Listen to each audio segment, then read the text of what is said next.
Radšej nedvíhajte slúchadlo. Možno je na druhej strane Imre Kutňas. Áno, prosím. Zdravím vás, meso? Áno. Prosím vás, No. jaká je priemerná vlhkosť šunky v stave vody?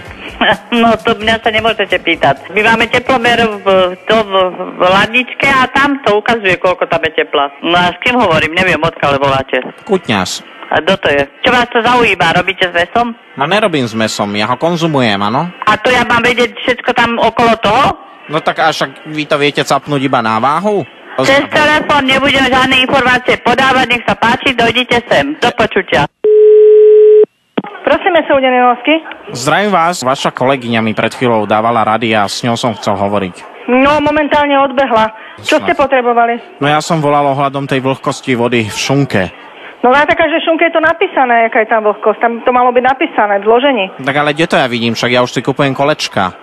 No ale však to je na obale, miláčku môj zlatý. Teraz mám utekať do ladničky a povedať, aký ste mali šunku. Ja som teraz od meska, Zlatko. Ja som celá od mesa. Jak ste od mesa? Popíšte mi to. Ja som No jak som od mesa? Tak, že som doteraz robila meso, orezávala a mám ruky od mesa. Takže keď chcete čakať na telefóne, idem na telefóne, umiem si ruky, idem do výrobkovej ladničky. Ja som mal tú strojovú, tú obdĺžníkovú 10x5 cm. No tak musíte čakať. Počkám, dobre.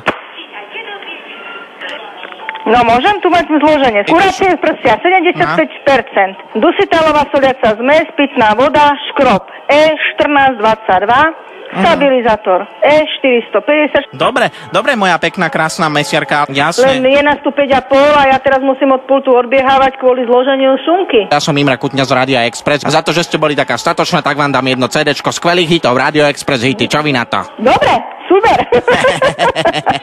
Majte sa, dovidoppo. Radio Express.